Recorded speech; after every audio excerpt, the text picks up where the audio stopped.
Ooh, ooh. So let's talk about this. Why you are single for a long time.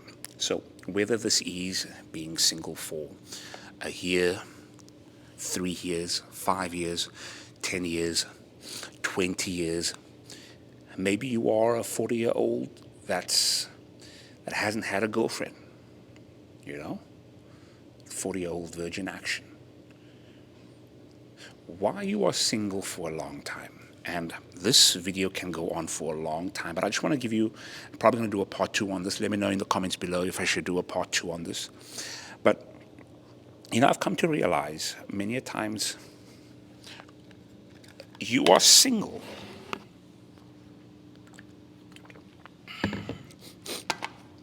And you've been single for a while now for many reasons. One of the reasons are you just haven't found someone that makes you wanna put your attention and effort into. You know what I mean? And maybe this has been a case because you've been hurt in the past and there's a couple of check boxes that really needs to be filled. And whether or not this is unrealistic standards or not, you're just unwilling to compromise. You know what I mean? Because maybe in the past you have compromised. You're like, you know what, screw it. Let me just do what I have to do because I feel lonely. And now you're at this point of where you're actually okay to be alone if you haven't come across a certain type of individual. You feel me? Maybe this is you right now where you are unwilling to compromise, even if it's at the expense of being alone. That's number one. Another reason maybe why you've been single for a while now is because you just don't trust. You've lost trust in quote unquote relationships. You know? It seems like it always comes back to because you've been hurt in the past.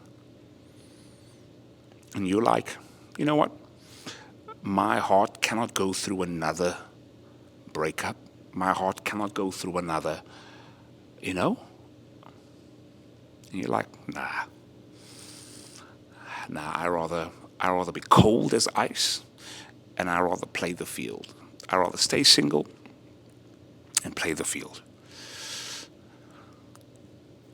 Maybe you are a guy right now that's been married for a long time and you're just fresh out, or you've been out of a divorce, and you're like, not again. Whatever the case may be, why are you single for a long time? Instead of me just dwelling on the issue right now, let's talk about what needs to be done. What's a possible resolution? What steps needs to take place? Clearly, there's been hurt in the past, right? So that being said, that hurt in the past needs to be resolved in some type of way. There needs to be some sort of closure. There needs to be some sort of attention that's placed on it. Just because we don't want the same thing to happen over and over again. You know what I mean?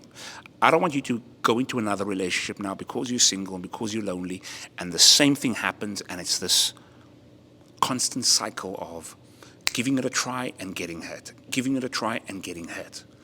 So number one, that thing needs to be paid attention to, right? So you're probably asking, how? How do we resolve that past hurt? Well, straight up, you're going to need to talk. You're going to need to talk about it. You're going to need to talk, whether it's to a mentor, a counsel, whether it's a pastor at a church, whether it's a therapist, whether it's with a friend, or just talk about it. Just get some clarity as to what the issue is. And 9 out of 10 times, the issue is not the other person. The issue is you, right? Issue is me. right? Now, this doesn't have to be a process where it takes decades to overcome. Look, if you really want progress, start on it right away. Start on it right away. Do some introspection. Take a pen and paper out. Write all your X's on a piece of paper. Ask yourself the question, why didn't this work out? Let's say you have 7 X's in the past. 1, 2, 3, 4, 5, 6, 7. Number 1. Why didn't number 1 work out? Well, boom. Why did number 2 work out? Boom. Number 3, boom. I bet you, out of all those X's, the stance I want you to take is, there's a book of Jocko Willink that's entitled Extreme Ownership. I want you to take extreme ownership. Even if she was the fault for the relationship, I want you to take ownership of every breakup that you've had. Every breakup. Because if you do that, you come from a space of empowerment as opposed to a space of victimhood. You know what I mean? So if you had to say, hey, you know what, she did this and she was the issue, coming from a place of victimhood. And that's not a strong position to come from, especially when it comes to healing, right? So number 1, just take full accountability for everything that happened in your life. This is extreme ownership. It's extreme. But if progress needs to happen, it needs to be this way, straight up.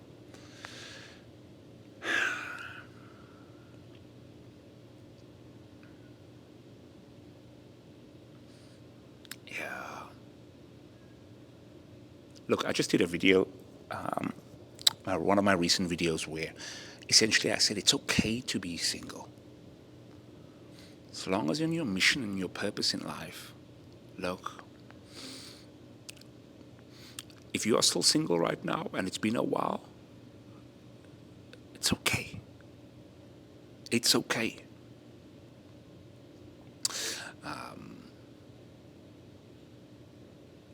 This is really a moment. This is a really moment in your life now where you can really become the ultimate version, like the ultimate character, you know? And this is a chance for you to really, this is really a chance for you to grow, in a sense of where, if you like, you know what? She left me because, I was 32 and, I was a bum. And I understand why she left me. I wasn't ambitious. I was selfish. You see, when you do that, when you do those introspective exercises, you really realize, hey, whatever happened to me in my life, and if I take extreme ownership of it, it's almost like a mirror. And I treat every relationship like that, every past relationship like that. It was a mirror. It points out your flaws. And you and I both know, when you are in a relationship, a woman really points out your flaws, whether it's intentional or not, unconscious or not, subconscious or not. It's a reflection. Especially the breakups. Let it be a mirror to say, hey, yeah, financially, I had to up my game. If I was her, I wouldn't have stayed with me either, Emotionally, the way I treated that thing, I should have treated it better. I can see why she left. I can see why he left. You know what I mean? So take that position of empowerment, so that you don't come out of a space of victimhood, but of a space of power. Ish.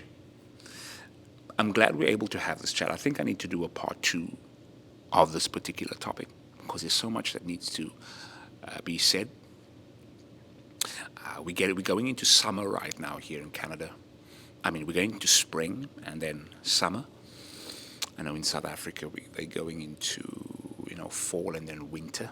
But as we get into our summer right now,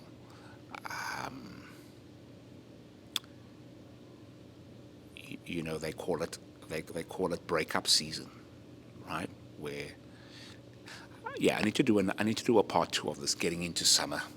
We just came out of cuffing season. Ish, everyone just break up now, eh? Summer, sun's out, bun's out, ish. But keep this message with you.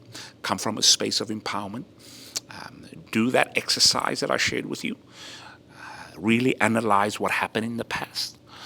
Let's not have that cycle go over and over again. And I promise you'll be in a better space if you do it this way. But hey, remember, we're not here just to survive. We are here to thrive. And let me know in the comments below what your thoughts are. I'd like to extend this conversation down below. But until next time, peace.